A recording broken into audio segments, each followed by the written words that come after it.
Hello students, it's Anuradha ma'am here. Welcome in the class of psychology. आज हम continue करते हैं 12th क्लास का first chapter variation in psychological attributes. आज हम कंटिन्यू करते हैं कल्चर एंड इंटेलिजेंस।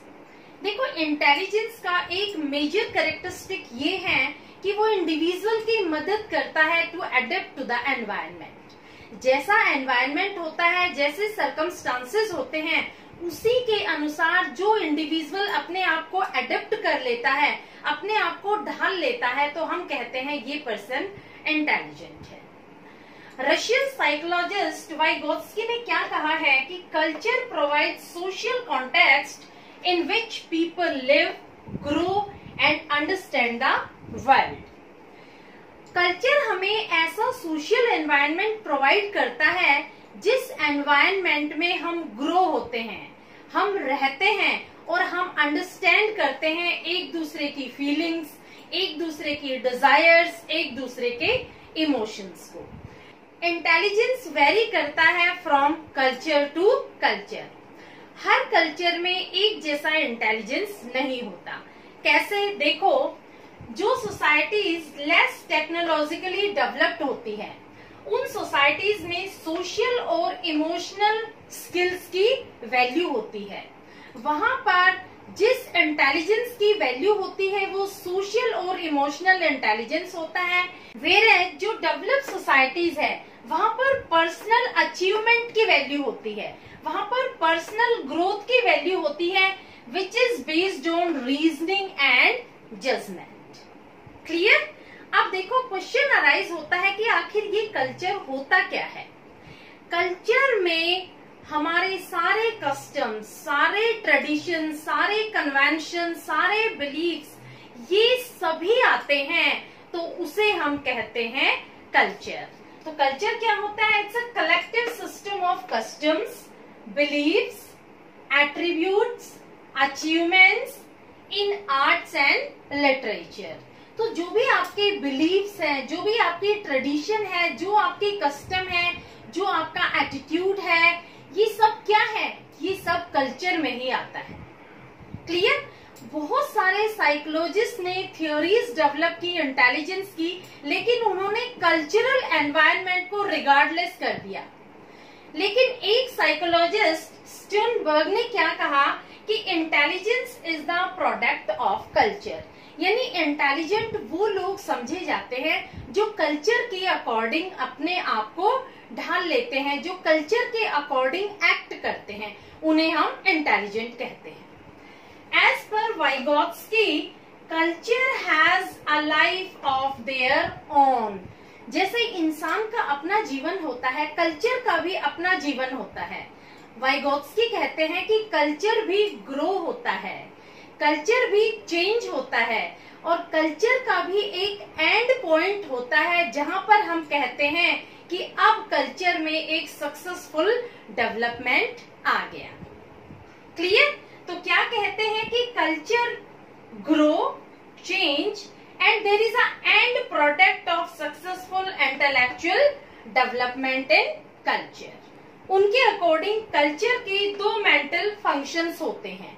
एक तो होता है एलिमेंट्री मेंटल फंक्शंस, जो यूनिवर्सल है, जो हर जगह पाया जाता है, जैसे crying, walking, running, attending to mother's voice. ये जो सारी चीजें हैं, ये हमें कोई सिखाता नहीं है।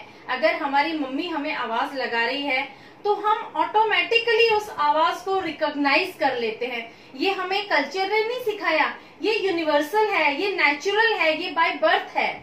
हमें रनिंग, वॉकिंग, ठीक है, क्राइंग, ये सारी जितनी भी एक्टिविटीज हैं, जो एलिमेंट्री एक्टिविटीज होती हैं, ये हमें कल्चर नहीं सिखाता है। दूसरी एक्टिविटीज जो हायर मेंटल फंक्शंस हैं, ये हमें कल्चर सिखाता है। जैसे प्रॉब्लम सॉल्विंग है, रीजनिंग है, थिंकिंग है, ये सारी चीजें हमें कल्चर सिखाता है। क्लियर? अब देखो, जो डेवलप सोसाइटीज होती हैं, जो वेस्टर्न सोसाइटीज होती हैं, वहां जब बच्चों के अंदर स्किल्स डेवलप की जाती हैं, तो उनमें किस तरह के स्किल्स डेवलप की जाती हैं? उनमें स्किल डेवलप की जाती है जनरलाइजेशन की। क्या होता है जनरलाइजेशन? देखो कुछ फैक्ट्स और एग्जाम्पल्स दिए होते हैं और उन फैक्ट्स और एग्जाम्पल्स के बेस पर हम स्टेटमेंट बनाते हैं, हम उनको जनरलाइज कर देते हैं, तो वो होता है generalisation. Second is skill of abstraction. Abstraction में क्या होता है, डीप थिंकिंग होती है, यहाँ पर हमें आइडियाज डेवलप करने होते हैं। Next is speed.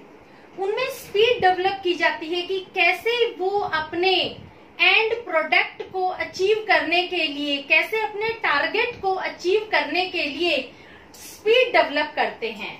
Mental manipulation. Mental manipulation क्या होता है कि माइंड में ही वो मैनिपुलेट करते हैं। सपोज किसी को इम्प्रेस करना है उन्हें, तो माइंड में ही वो इस तरह से सोचते हैं कि जब ये पर्सन आएगा तो मैं इसके साथ अगर ऐसे बिहेव करूंगा तो ये मेरे से इम्प्रेस हो जाएगा।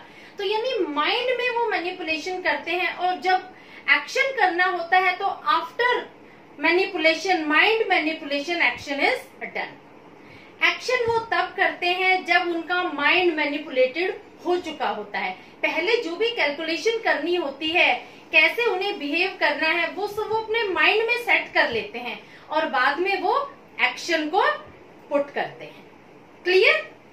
तो ये सारी चीजें जहां फॉस्टर की जाती है बच्चों में, उसे हम बोलते हैं टेक्नोलॉजिकल इंटेलिजेंस। तो वेस्टर्न कल्चर, जो वेस्टर्न सोसाइटीज है, वो बिलीव करती हैं टेक्नोलॉजिकल इंटेलिजेंस को, वो इग्नोर करती हैं सोशल और इमोशनल इंटेलिजेंस को। जो टेक्नोलॉजिकल इंटेलिजेंस है वो किस चीज पर फोकस करता है, वो फोकस करता है अटेंशन की स्किल पर, ऑब्जर्वेशन की स्किल पर, एनालिसिस की स्किल पर, अचीवमेंट की स्किल पर, और स्पीड कैसे डेवलप की जाए इंडिविजुअल में in achieving their goals. Clear? तो ये जो वेस्टर्न सोसाइटीज है, ये किसमें बिलीव करते हैं, किसकी वैल्यू करते हैं, ये इंडिविजुअलिज्म की वैल्यू करते हैं, ये मेंटल एक्टिविटीज की वैल्यू करते हैं, ये personal achievement and personal growth की वैल्यू करते हैं। वेयर एज जो नॉन वेस्टर्न सोसाइटीज है वो वैल्यू करती हैं सोशल और इमोशनल इंटेलिजेंस की। ठीक है? जहां पर पर्सन को इंटेलिजेंट कंसिडर किया जाता है on the basis of social and emotional intelligence, तो वो सोसाइटीज होती हैं non western societies. Technological intelligence के फेवर में बहुत सारी एशियन और अफ्रीकन कंट्रीज नहीं है, वो फेवर करती हैं सोशल और emotional intelligence as well as cognitive attributes. जो नॉन वेस्टर्न सोसाइटीज हैं वो किस चीज की वैल्यू करती हैं, वो सेल्फ रिफ्लेक्शन की वैल्यू करती हैं, वो कलेक्टिविस्टिक अप्रोच की वैल्यू करती हैं। सेल्फ रिफ्लेक्शन क्या हो गया, वो वैल्यू करती हैं अपने इमोशंस की, अपने डिजायर्स की, अपनी फीलिंग्स की, as well as the feelings, desires and emotions of the society as a whole, क्योंकि ये कलेक्टिविस्टिक अप्रोच पर बेस होती है। क्लियर? समझ में आया क्या होता है हमारा नॉन वेस्टर्न सोसाइटीज में कल्चरल इंटेलिजेंस और क्या होता है हमारा डेवलप्ड सोसाइटीज में cultural intelligence. Hopefully you must have understood my video, और नेक्स्ट वीडियो में मैं आपको बताऊंगी intelligence in Indian tradition. Okay, thank you.